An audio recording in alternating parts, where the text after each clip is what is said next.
My name is Woodglue. Otherwise, I go by Mike Reber, and I head up the PCT Water Report page.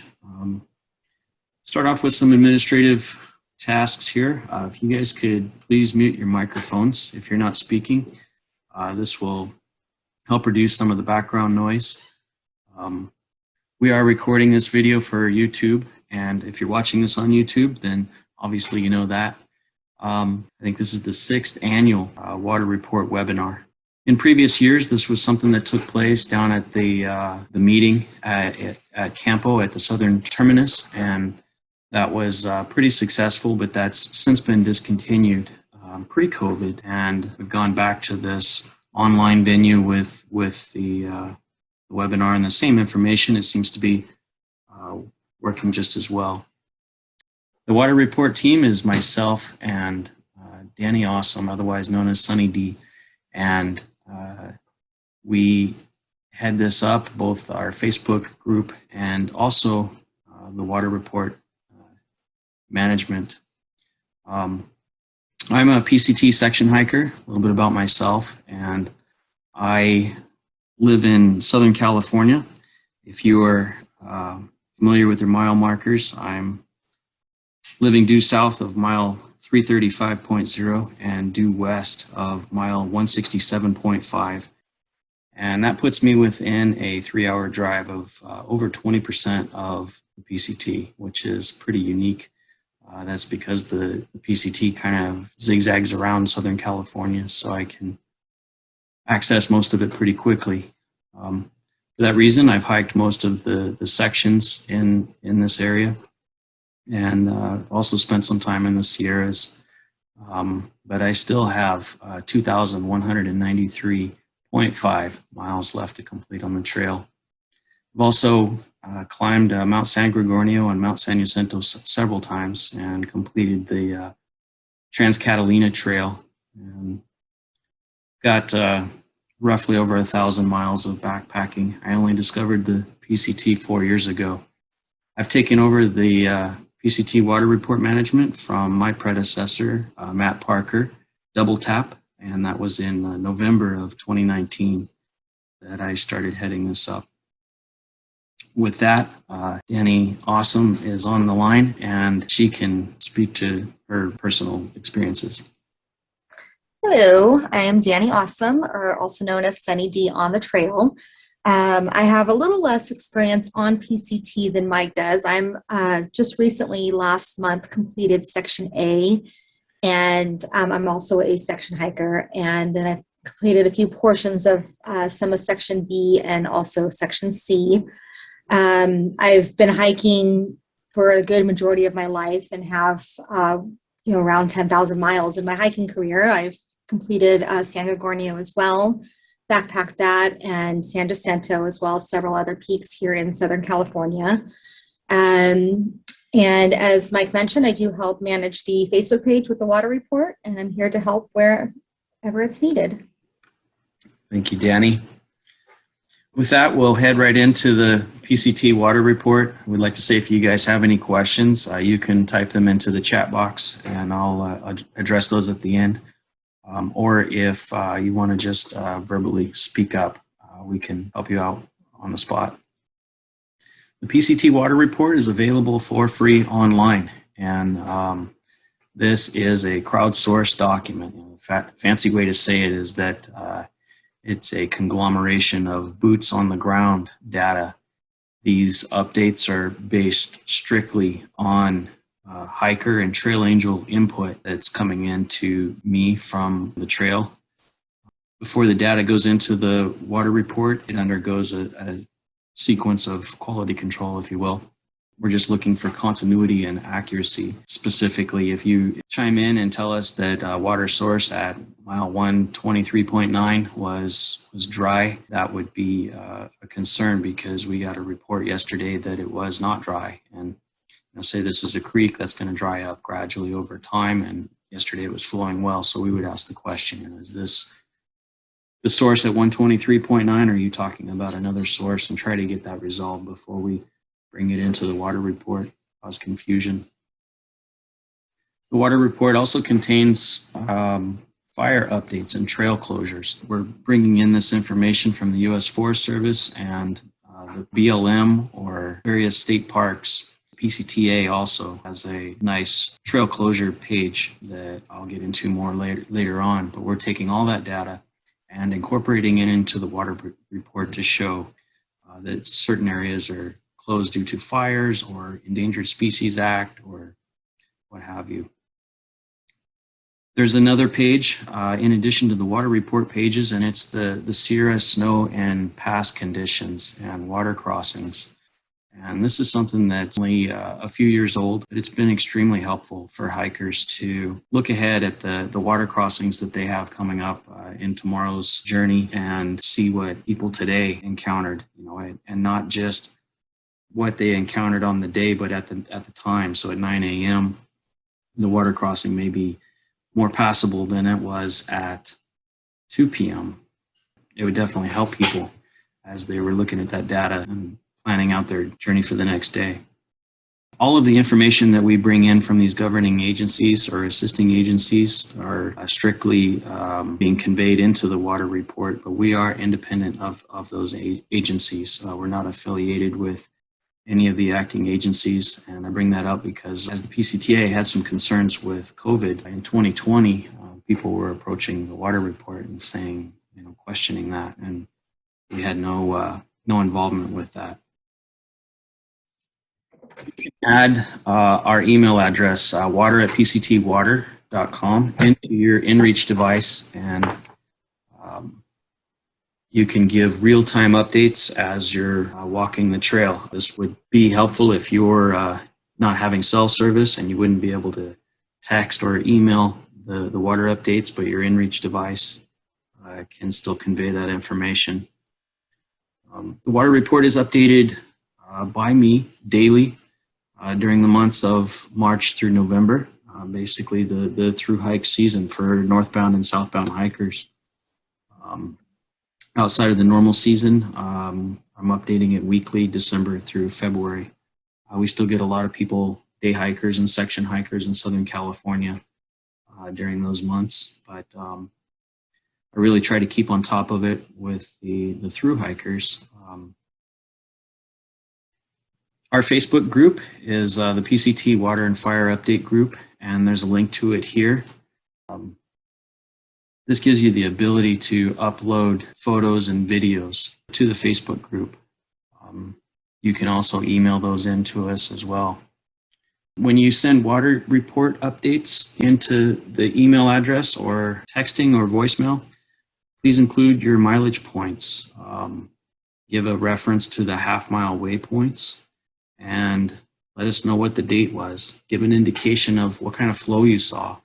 The creek was flowing. I was able to fill up a liter in a minute, or I was able to fill up 2 liters in a minute, or whatever. If you're at a cache, give an indication of how much water was left at the cache when you left. 21-gallon bottles were left after I left. And that's basically all you need to provide. Gut hooks mile markers are different than the half-mile markers. And this is as a result of a trail change that happened in 2018 in California Section M. So the gut hook mile markers don't work. They're not coordinated with the water report or with the half-mile markers. So as I said, you can email updates into water@pctwater.com, or you can text or voicemail updates to this phone number, 619-734-7289. And if you want to call that phone number and leave a voicemail, no one will answer the phone. You can verbally convey your water report findings. New for 2021, COVID pandemic is not new, but the PCTA did put out a update in February, and they're basically saying that even with a COVID vaccine, you still aren't risk-free, and they're asking us to make responsible choices and social distance and wear a mask. when you're in large groups, and sanitize and wash your hands more often than maybe you normally would. The idea is that we don't want to be a vector that could end up putting many lives at risk. New for 2021 also is Sunny D helping out with the Facebook group. She stepped up to moderate this group, and probably, I want to say 4 or 5 months ago, something like that, and definitely been a huge help. That group has expanded just in the last year and a half. It's doubled in size, and it's gotten pretty busy, and she certainly helps out with that. Something else that's really cool about the Facebook group is the albums that we have on there. We have literally years of water source photos that are archived into various albums that are organized by section and state. On the left side here, you can see the various albums that we have and the year. So you can go back and look at California Section O for 2020, or you can look at it for 2019, 2018. I want to say 2020 was probably our biggest year with the most photos in this album. But beyond that, you click on the album and you can go in, and there's this is California Section B, and I want to say this is probably a third of the pictures that are in there. And then each of those pictures, you can click on the photos and see an update of what this was. So this is the water fountain that's at the bottom of Mount San Jacinto at mile 205.7. This was on June 6th of 2020. And the faucet was on. This is taken by Erin Gillette and her horse Kenai. It was really fun to watch Erin with her horse photos. E. coli is something that definitely rears its ugly head on the PCT, and we've seen it in several places over the past years. Lake Marina, for example, had E. coli at the campground. I didn't see any notice of that in 2020 though, but in previous years we did. There's a fire station up at mile 420 that also had some E. coli problems in the past years. The current water report does note any E. coli instances that we knew of from 2020, as well as if you guys see any signs or anything posted at these water sources as you give updates, let us know that E. coli is posted here. Pass that along. California Section B, this spans from mile 109 in Warner Springs all the way up to 209, which is at Highway 10 in the San Gorgonio Pass. Several trees have fallen across the PCT. There was a mountain fire that closed this area for a number of years, and it was recently lifted in January of 2019. The closure was lifted.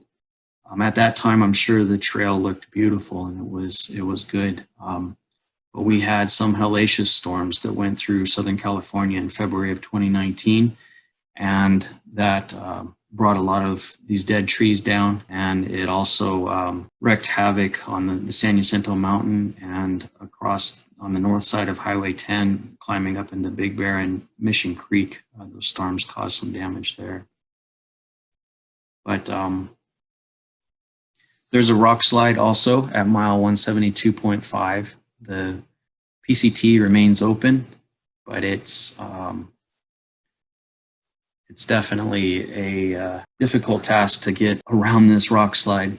There is an alternate route shown on the water report, but you can see here this is someone's pack sitting down below the rock, and their trekking poles, and this is right on the trail. It's probably an 80-foot drop off the side of this, and there's a rope in 2020 that was wrapped around this that would serve as a handrail that would help people walk around the rock. There's also a way to climb over the rock. There is a YouTube video where a local trail angel has, showing how to climb around it or over it. And this is the link right here. I forgot to mention earlier, these obviously in YouTube, you're not able to click these links, but there will be a soft copy of this file so that you can click all of these links and see what the information is behind what we're posting here.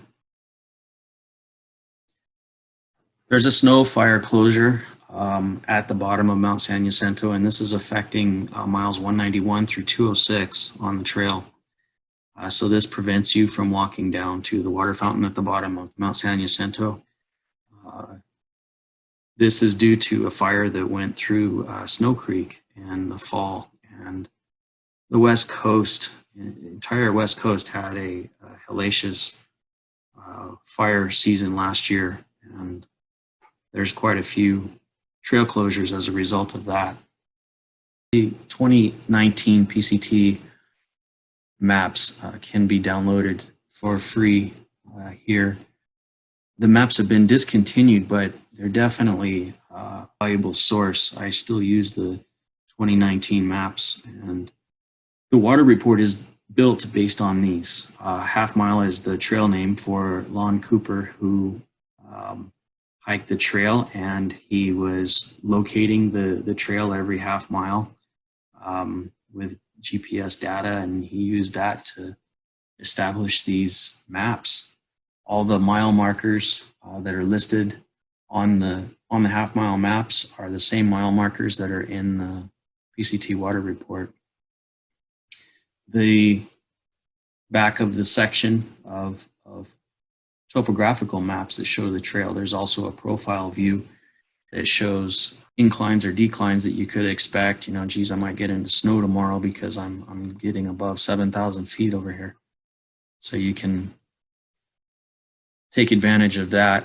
And I've got these printed out in a binder. I don't take them on my trips, but I'll definitely, if I'm going to go out and hike a section, a 30, 40 mile section, I'll print out 5, 6 sheets of paper and take those with me in addition to whatever app I'm using.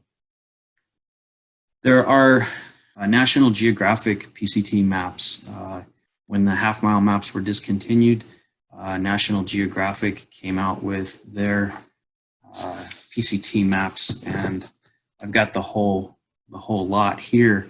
This is their first attempt at this, and in my strictly personal opinion, these aren't worth the paper that they're printed on. The maps are structured from north to south, and the majority of our hikers are hiking south to north, and they don't have any waypoints, mile markers, or anything like that. So to correspond, for example, with the water report, they just don't, they're not coordinated. There is a Sierra webinar that has been put together in the past. One was composed in 2017, which was a big snow year, and also in 2019. And this is a valuable resource for sure. My predecessor, Double Tap, put this together with Ned Tibbetts, who is extremely knowledgeable in the Sierras and the snow crossings and water crossings and how to mitigate risk and that kind of information. Extremely valuable, and I urge you to check out these webinars as you near your way up into Tehachapi and Kennedy Meadows. Certainly take a look at these. The Mount San Jacinto Trail Report is a great asset to us in this local area. I wish we had such a resource for other mountains along the trail. There's a gentleman by the name of John King that heads this up, and he lives in Idlewild. And John will climb Mount San Jacinto in one way or another, different trails each time, probably 2-3 times a week. Pretty cool to see that. He does that for the purpose of putting together the San Jacinto Trail Report. So this is his website that you see on the left side. This is sanjacjon.com is his web address, and that's sanjacjon.com. And that takes you to his San Jacinto Trail Report. Beyond that, he also has his YouTube channel, San Jacinto Trail Report. and he'll put out a video every 10 days or so. He'll be up at Tuckette's Peak one time, and then he'll be at Round Valley the next time, and then he'll be up at the summit of San Jacinto. And he also talks a lot about the PCT and Fuller Ridge that you wind down off of the PCT summit from, and that's what brings you down to Highway 10. That's a very dangerous stretch when it's covered with snow and ice. Kind of a footnote here is the post-trail life and depression that's so prevalent amongst hikers. More often than not, we see hikers coming across depression as they complete the trail or after they get home. I can certainly identify with this. You know, you're out on trail for even a week, and you start to really feel the influence that traffic has, or sitting in line at a grocery store, and you know, these kind of things that are part of our normal everyday urban life that can definitely take their toll. Double Tap put together a really good documentary that delves into this exact issue, and it's definitely something to take a look at before you hit the trail. Have a plan before you come home. This is the PCT water report, and this is what you see when you go to pctwater.com. This is where the PDFs can be downloaded. They're broken up by section of trail, and then you have the Sierra snow and Ford reports. This is in PDF format as well. Now you can get the Google Sheets. I'm dumping the information into Google Sheets as it comes in from Hiker or Trail Angel updates.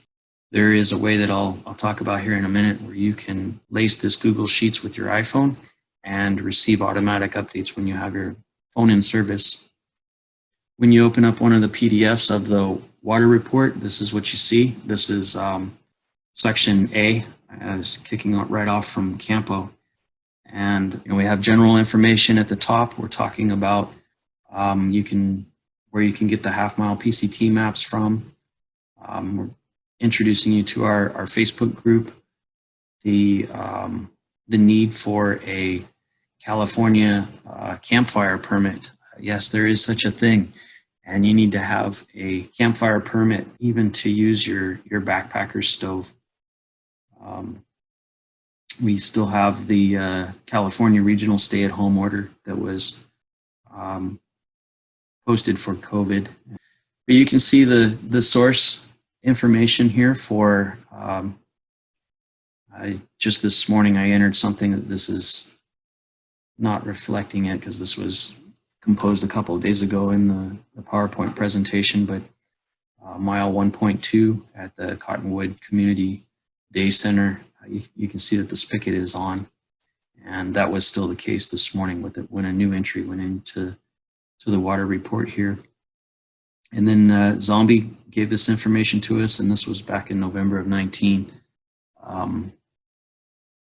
We definitely have a more current update than that showing right now on the website. But that's how you send information in. You can text this information, email it, or voicemail. And you just say, hey, woodglue, I walked past the creek at mile 2.7 yesterday, and it was flowing strong at 3 liters per minute.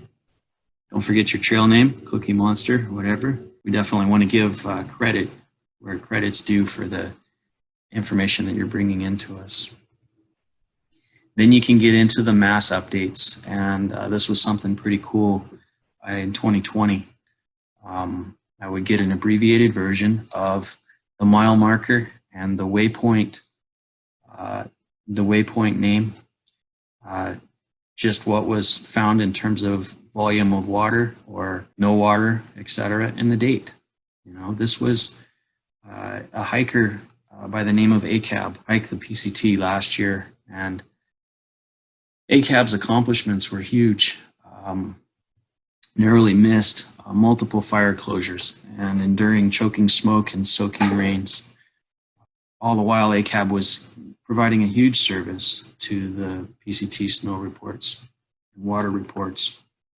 ACAB's first update was on May 7th, and that was from mile 41.4.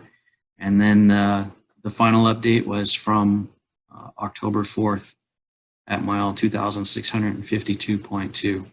So definitely cool to follow that journey, and personally for me. But beyond that were the updates that came in, 552 in total. And this brought ACAB to be the top contributor to the PCT water report for last year.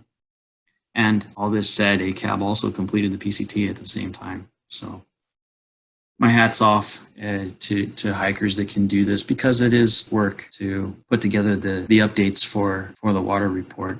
And I'm sure it takes time. Here's some instructions on how to automatically cache your iPhone with the water report. And I'm not going to go through the specifics here, but you can see the definitions there.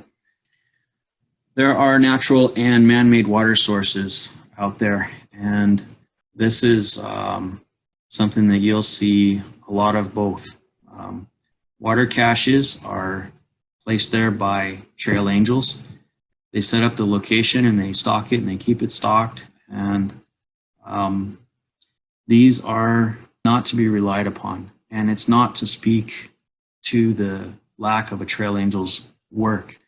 It's more to talk about the increased hiker consumption of the resources at the water caches.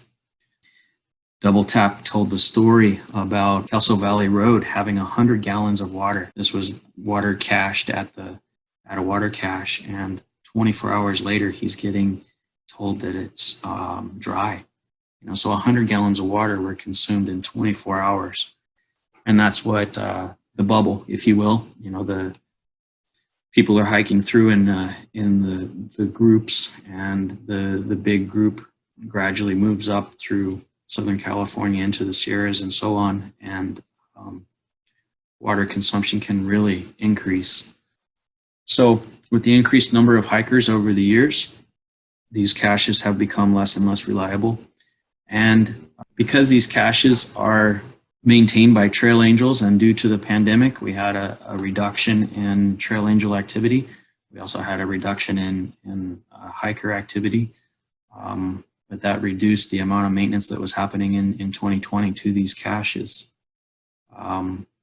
Unmaintained water caches are strongly discouraged for this reason. One of the biggest water caches, or the biggest water cache on the PCT, is the Third Gate water cache, and this is at mile marker 91.2.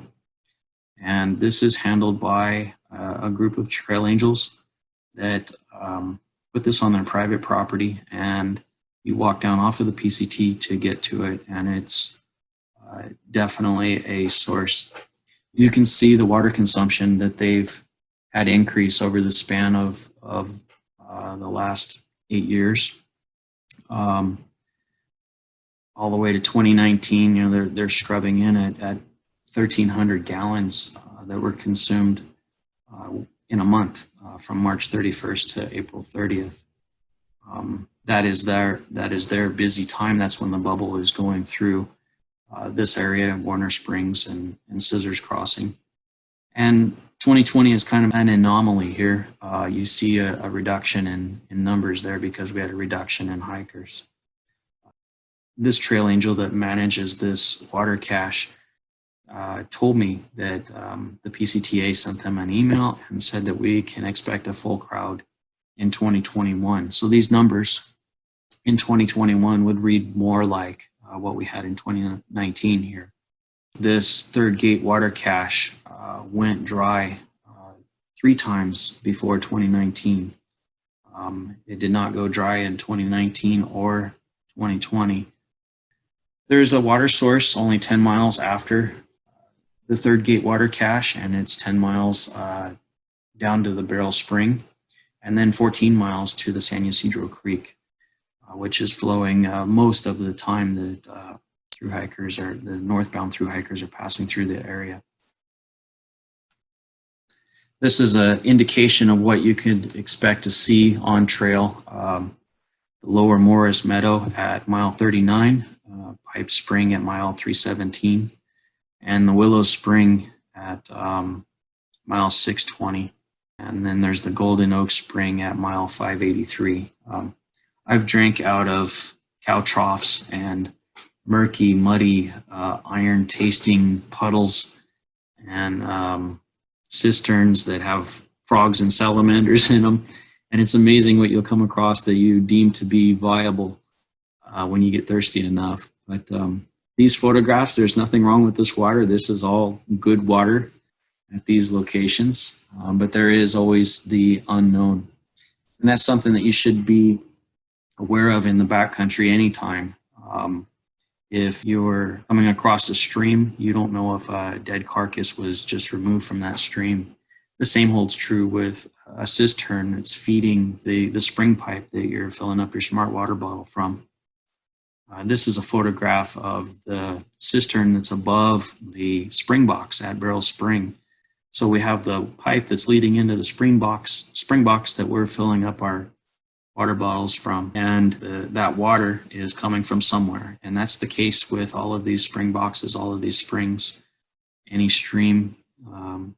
You look up the mountain and you don't know what's happening in the stream up above.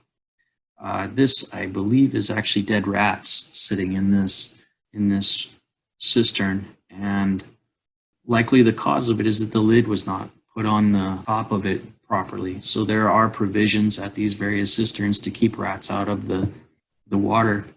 If the lids aren't placed properly, then you'll get rats in there, or the sunlight will get in there and increase algae bloom, that kind of stuff. So definitely be aware and filter and treat the water from these sources. E. coli is definitely prevalent in sections A through D of California, so something to be on the lookout for. There are notoriously dry sections of the PCT, and this is a snapshot of those. Mile 1 through 19 in California Section A. I'll get into a detail later on about California Section A, but you can see the need to carry plenty of water. It's extremely dry through there. Even with today's updates, I'm seeing water faucets that are still turned off for winter. You know, hikers are coming. Maybe we haven't had enough rain to bring water into the streams yet, so now you got the combination of those two working against each other. Then you get up into mile 186, and this is as you're coming down off of San Jacinto Mountain, the North Fork San Jacinto River. It's a huge river that you cross over, and you can get water there. But then it's 20 miles down to Snow Creek and this water faucet that the horse was drinking out of earlier. And that is a 8,000 foot descent. And you're transitioning from alpine 60-degree weather to 110 degrees in what they call the frying pan at Highway 10. Now you still have the trail closure down there at Snow Creek, but one way or another, you're still, with the alternates, you're still getting down off of the mountain, and you're still doing that descent and walking from that high altitude down to the frying pan. Then you get into Cajon Pass, and this is at Highway 15 at mile 342, and this is where the infamous McDonald's is. And you will have $25 to $30 worth of food purchased there, but beyond that, you'll definitely want to top off your water because you leave there and it's one heck of a climb to get up into Wrightwood.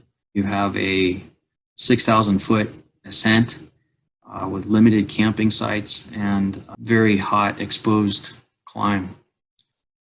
There's a spring that is up there, Guffey Spring, and that's gone dry just about every year. I went back and looked specifically at the last 2 years, and in August of 2019 it was dry, and then in March of 2020 it was dry. Other times of the year it's frozen. You get water that is there, but you just can't partake of it. Then you get down out of the mountains and you're at mile 518 and going from Hikertown to Tyler Horse Canyon. This is a 24-mile walk, and this is where you're doing the Aqueduct Road walk, and it is fully exposed often really hot, and you have undoubtedly some of the biggest winds you've seen thus far on the PCT. A lot of people will walk these dry sections at nighttime. They're sleeping during the day and hitting the trail as the sun goes down, and try to take advantage of the cooler weather and walk farther and drink less water along the way. Then you get up into Tehachapi, and I'll do a detail on that later on, but this is one of the driest sections of the entire PCT. And hikers will usually arrive there later in the season, so they're hitting this area in June, May, and it's extremely hot as you climb up out of the Tehachapi Valley and Section F on from Highway 58 there. As you get up into Northern California, you have a 30-mile waterless section. This is up at mile 1377, Hat Creek Rim. Then you think you're out of the woods, and you get up into Oregon and Washington, and you're still going to have some hot, dry sections. In Oregon, there's a 26-mile carry that is in sections C and D, and fortunately, this is on gradual terrain, but nonetheless, that's a long carry. Oregon can definitely have some surprising dry sections. California Section A is from Campo to Warner Springs. So this is miles 0 to 109.5. And you want to start in Campo with at least 5 to 6 liters of water. Your first guaranteed water is at mile 20. I saw a guy that was talking just the other day about his start from Campo, and he had 6.75 liters. And he said that lasted him to get up to Lake Marina while also spending a night on the trail down at mile 15 or so. So it's definitely a stretch to get up there. A little side note here, you don't have to go for broke on your first day leaving Campo and make it all the way to Lake Marina. As a section hiker, I think Danny Awesome did that, and I know I did that too, but I didn't have to keep on walking after I did that. The subsequent days after that trip, I was definitely paying for it. But if you're through hiking this trail, you have the time to ramp up to your big mile days, and there's no need to make it a go for 20 miles in one day on that first day. What happens is you're leaving Campo, and 15 miles later, you're at the bottom of the mountain that climbs up into Lake Marina. And that is a 1,000-foot climb that happens over the next 5 miles. And you're hitting that southern face of the mountain right at the end of the day, at 2, 3 p.m., because you hiked from the morning all the way up to mile 15. And then it's a brutal climb. So there's no shame in throwing your tent down at mile 15 and doing the rest of that go the next day. Anyway, in this section, you don't want to rely on water caches for the reasons explained earlier. Plan on using reliable water sources. The creeks or the faucets are deemed to be reliable. Your consumption rate, you should allow for at least a liter every 4 to 5 miles. And I know that may seem conservative, but man, if you're climbing the Hauser Creek Canyon climb from mile 15 up to Lake Marina in the end of the day, I would definitely drink more than a liter every 4 miles. It's rough. You can download the PCT water report at pctwater.com, and that's giving you more ammo for your days ahead. You're able to look and see where the reliable water resources are. How much water do I have to carry on this big carry? You can figure that out. And you can send in your water updates to water@pctwater.com, or you can text or call these in to the phone number listed here. The reliable water sources in this area are Lake Marina Malt Shop. At the bare minimum, you can buy water at the malt shop. There's a campground there also that in the past has had water. After that, 6 miles after that, the Boulder Oaks campground. I just got an update today that the Boulder Oaks campground has a faucet that's on, and they just installed a new restroom. Then after that, 17 miles later, you get into Mount Laguna, and the Mount Laguna store has accessible water. During the early parts of the season, February, March, you may walk across some seasonal streams in these areas, but I wouldn't deem those to be reliable, especially as you get into the April or May months. And then 18 miles after that, you have the Sunrise Trailhead, although I'll tell you that it's still not on. They've got this shut off for the winter, and you cannot get water from here. So now you start to look at this and you say, okay, my last water was at Mount Laguna Lodge store. And after that, my next water is a cache at mile 77, Scissors Crossing. And then my next water after that is at mile 91, the third gate water cache. And then I get to Barrel Spring at mile 101. So woodglue, you telling me I have to pick up my water at Mount Laguna Lodge store and carry it all the way to Barrel Spring? And I would say your plan A would be to get to Scissors Crossing, and worst case scenario, you walk 4 miles into the Stagecoach Trails RV park and get water there. Or you can hitch into Julian and take a zero and get your water there. Plan B would be the water cache at 77 if that's there. But at least you have the option to not rely on this water cache.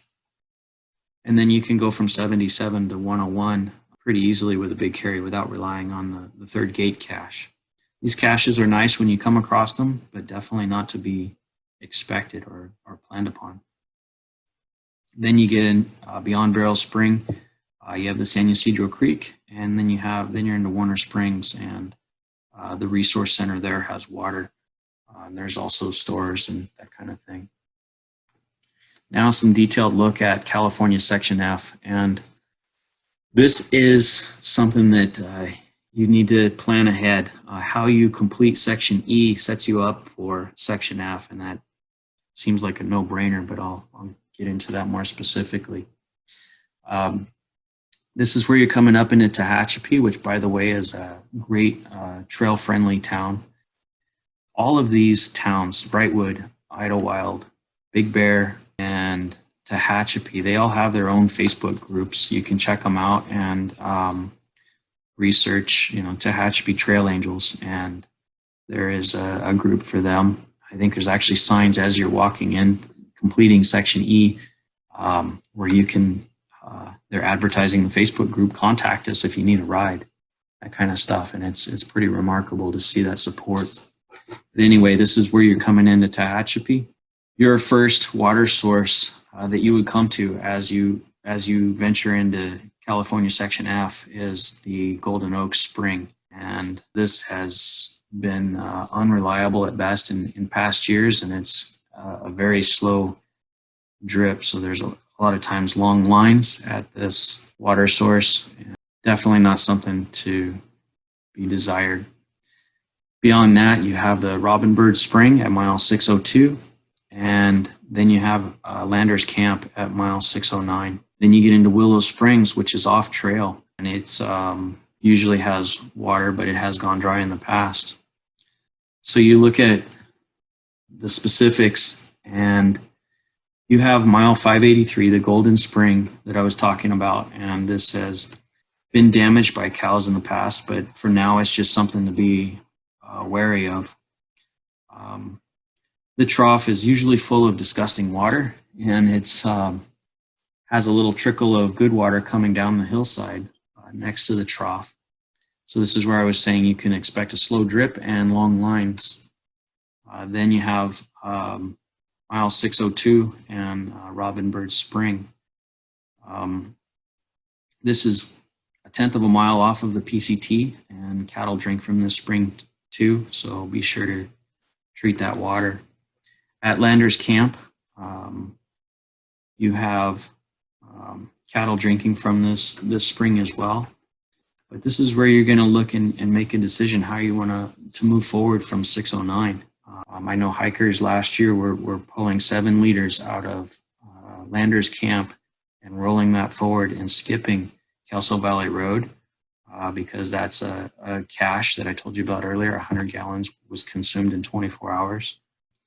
And skipping Willow Spring because it's 2.8 miles round trip to get off trail. And personally, for me, I think I'd rather carry the extra weight than get off trail and do an extra 2.8 miles. But and then skipping the Bird Spring Pass at mile 631, same story. You know, this is a cache that has a massive amount of water at it, but it's not reliable and it's gone dry and due to heavy usage in the past.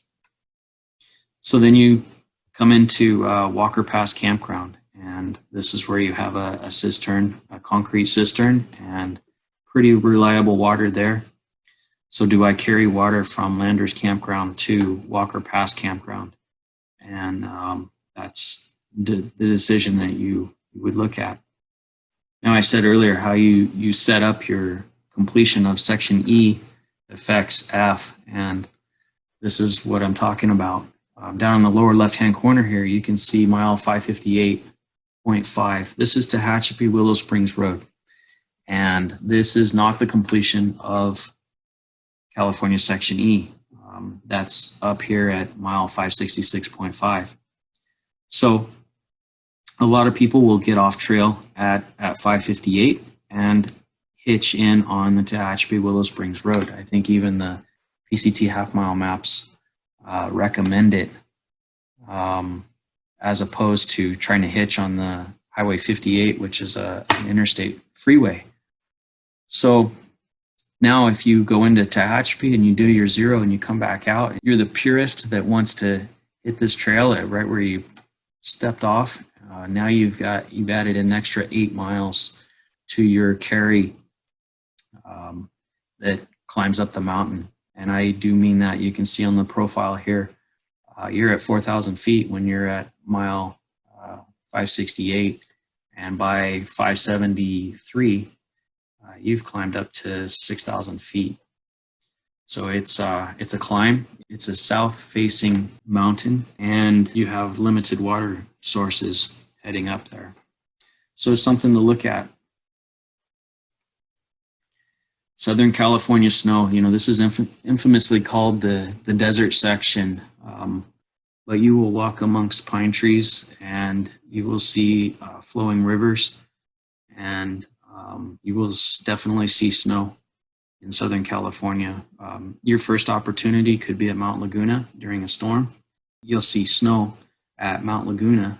It would be light, but still snow. It usually melts pretty quickly and it's not too dangerous.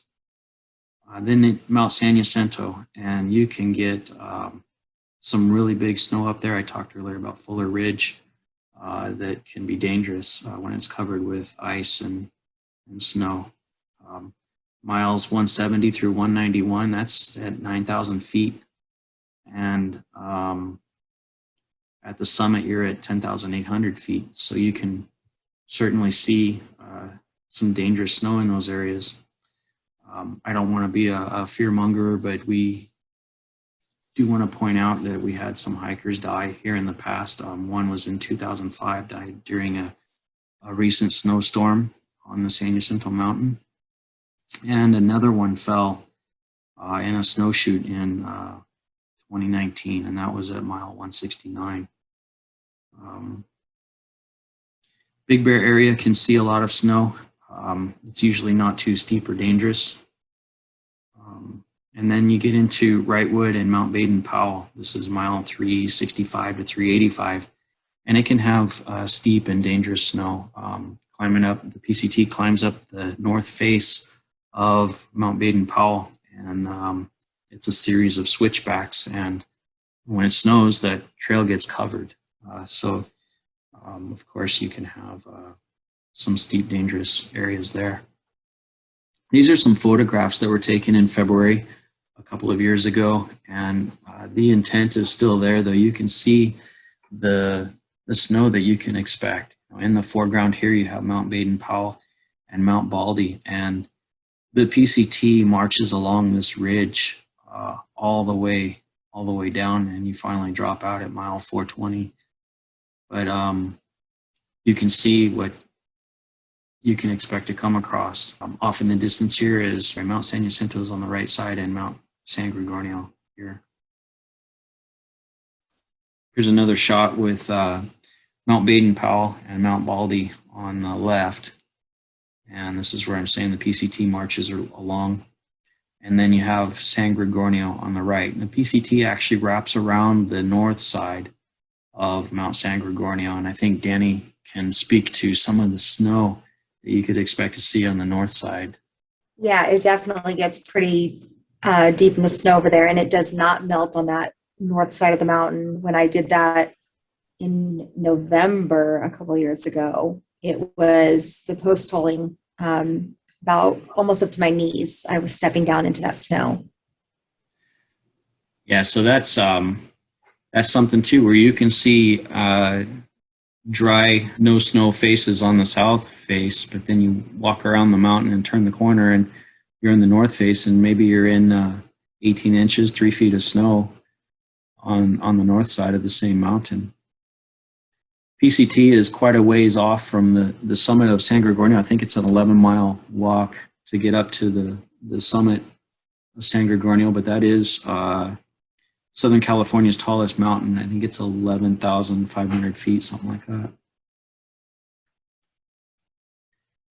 Here's another shot showing San Gregorio on the left and Mount San Jacinto on the right. And an interesting thing about this shot is on the far right side over here, you can see where the Cranston fire burned in 2018. This picture was taken a year later. So you have the foliage is all burned out, and you can see the snow more plainly there than you can on the left side. But the snow is still there. It's just covered by the tree cover. Just a zoomed in shot of the same picture with the Cranston fire, Mount San Jacinto. Now we get into the Sierra snow, and this is a really cool website. It can give you a snapshot of where we are in current time, and throwing a lot of data at you here, but it is a below average year. So the red line is the high year of 1982-83, and then the blue line down below is a low year of 2014 and 2015. The average is the blue curve, and you can see that we're below average in the north, the central, and the southern parts of the Sierras. So every day this is increasing.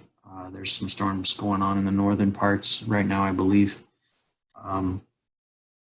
But you can see that even in a low snow year, you will still encounter snow on the PCT in those areas. As we were saying, snow can linger on the north and east facing mountain slopes or in shade of trees or overhangs.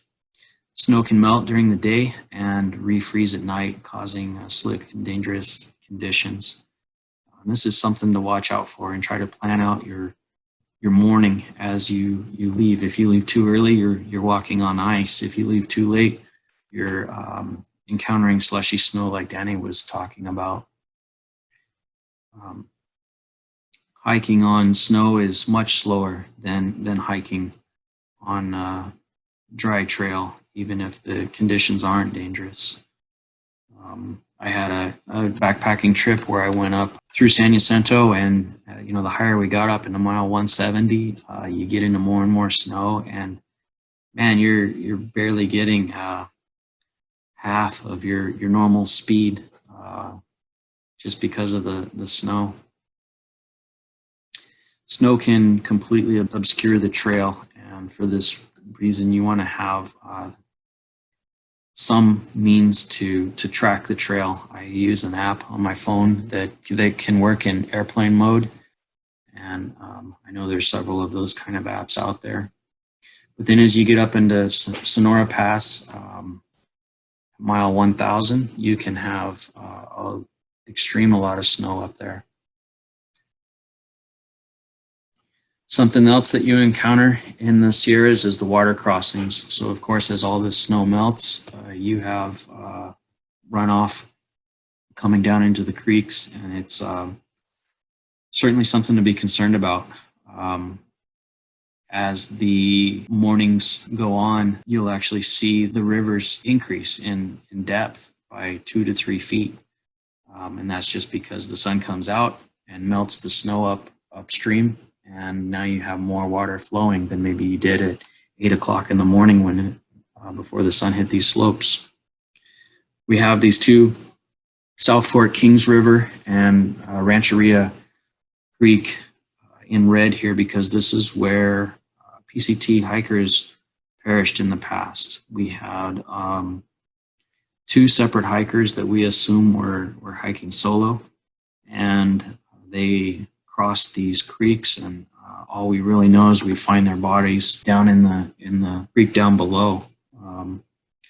And the only assumption is that they slipped or something during their creek crossing. So the lesson is to not cross these fords alone, to go in a group. And this is where I would point back to the Sierra webinars from 2017 or 2019. Definitely take a look at those and see what the instructions from Ned Tibbetts was to cross these rivers in a group. Please send in your information about these water crossings. As I showed you earlier, we have the water crossing and the pass report, and we're certainly interested in how these crossings go. You know, I would even go so far as to include the time that you saw this. At 9 a.m., it was passable, and we went through. At 4 p.m., it was not passable. We had to walk upstream 4 miles to cross over. Which, by the way, there's no shame. You don't have to cross at the spot where the trail crosses the river. You can definitely head upstream and try to find a safer place. At the same time, we have the passes and the high passes, and you can go anywhere from Donner Pass, which is only 7,200 feet, up to 13,600 feet at Trail Crest. These are not to be taken lightly. You know, you can have a lot of snow and they can be dangerous if you get into icy conditions, that kind of thing. Some of the equipment that you might want to have, ranging from micro spikes to crampons, or an ice axe, a whippet, which is just a longer version of an ice axe. All something to take into consideration for these areas.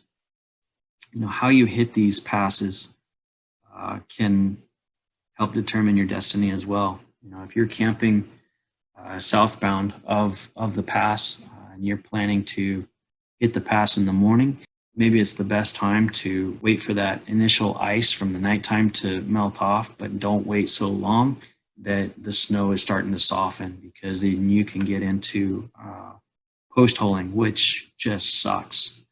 You know, you're taking a step forward and it sinks 1.5 feet, and you take another step forward and that one sinks a foot. And hikers have been known to roll their ankle real easy. They're stepping down onto a rock and they roll their ankle in those type of conditions. And then you want to try to get down off of that pass on the other side before the snow softens too much. So you want to time that out, look at the mileage you have, assume your slow rate of travel, and try to predict when that ice is going to melt off, not be so dangerous. So then you're saying, all right, you're telling me I have to cross the river in the morning. That's when it's lower, but I also have to cross the pass in the morning, and those are one is right after the other, 4 or 5 hours after the other. How do you do that? And this is where you want to arm yourself with as much data as you can. If you're looking at the water report updates and you're seeing the flow of the river at certain times, maybe somebody hit this thing at noon yesterday and it wasn't too bad. And so now I can anticipate that if I hit it at noon today, that water crossing might not be too bad. The more information that you can carry into these kind of situations, the better off you're going to be. The PCTA does a pretty good job of putting out a page that they're keeping us updated with the trail closures in certain areas. These are the current trail closures as of February 25th. And the first one I talked about earlier, the snow fire closure, mile 191 to 206. And then you have the endangered species closure, 384 to 390. And this is a quasi-permanent closure for a endangered species that's in a certain little valley right there. So there's some alternate road walks or alternate ways to get around this that we list out in the water report. There's the Bobcat Fire, 381 to 403, and that is closed, the trail in that section. And then the Lake Fire closed 486 to 511. And all these fires happened late last summer and last fall. It's just incredible what happened in Southern California, but all of the West Coast. Then you get up into California Section M, and there's another fire closure up there near Quincy from 1235 to 1261. And then Oregon has a closure for a Lion's Head fire near Mount Jefferson, and that's from 2027 to 2036. Washington has a closure listed as well. This is actually for entry into Canada on the PCT. Travel is prohibited. Canada PCT entry permits are not valid during this time. So keep an eye on the PCTA webpage where they talk about these trail closures. The link is down here in the bottom. Fires are not something to take too lightly. This can definitely be dangerous. This photograph was actually taken by Double Tap as he was headed up towards the PCT to pick up a hiker, and this was the Ponderosa fire. And I couldn't imagine walking even 2 mountains away from that fire, the way that fire can move and consume the trail. Take a look at the PCT Water Facebook group for these closures that are listed. And then also arm yourself with a Firefinder app. This is one that I found that you can buy for 99 cents, and I understand this was a pretty good one. And also the PCT water report, I will indicate these closures with a yellow bar. So here we have the Lake Hughes closure listed. I'm giving a link to the PCTA website where they talk about the closure, and then a yellow bar, I'm showing the trail miles that are closed as a result of that closure. Poison oak and poodle dog bush. Poison oak, it gives you a rash and it just itches, and I'm not too afraid of it. And I had it when I was a kid, and it's just annoying. But poodle dog bush is a whole different deal. The rule of thumb is leaves of 3, let them be, and that would be the case with poison oak. Today, Trail Angel Ghost actually posted some information about poison oak that's at the Barrel Spring right now, and it's twisting and winding up the tree behind the spring box, but there's no leaves on it this time of year, so it takes on a different look different times of year. Poodle dog bush, on the other hand, is much more dangerous. It's present in recent burn areas, and this is a plant where the seeds would lie dormant, waiting for a fire to go through, and that fire would activate the seeds. And the thinking is that would help lock down the ground and prevent erosion.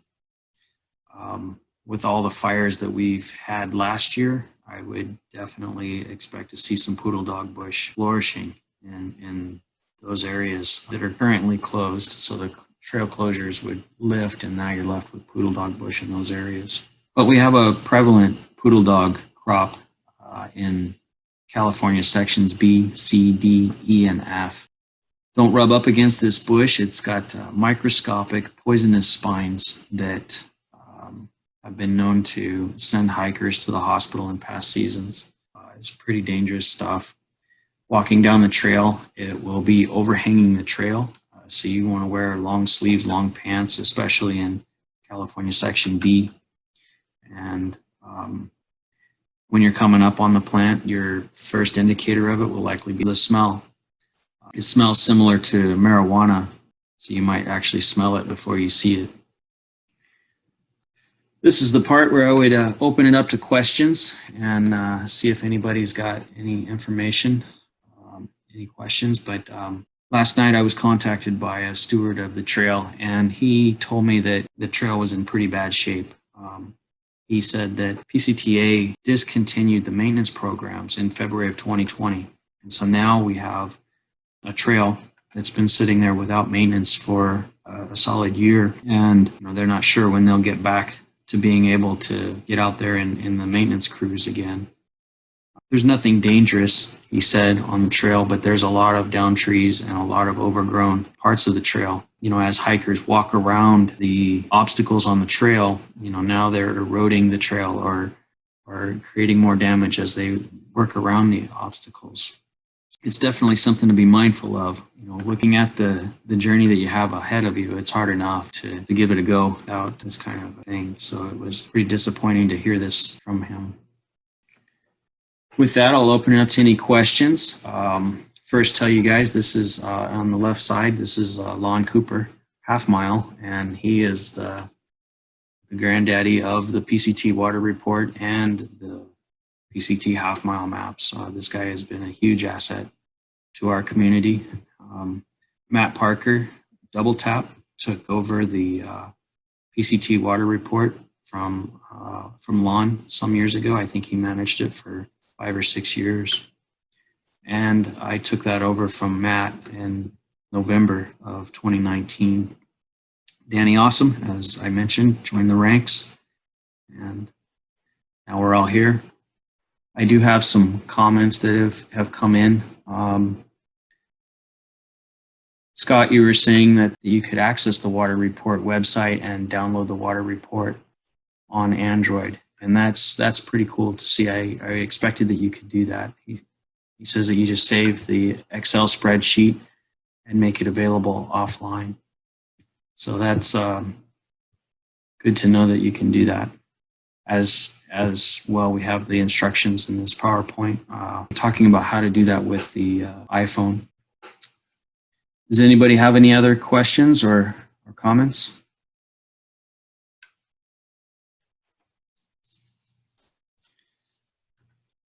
No.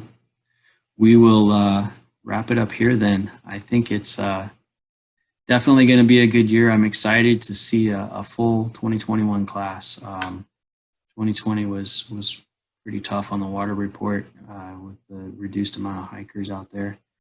So it's definitely good to see everybody kicking off here soon. I hope you guys all have a safe trip and wish you the best. Take care.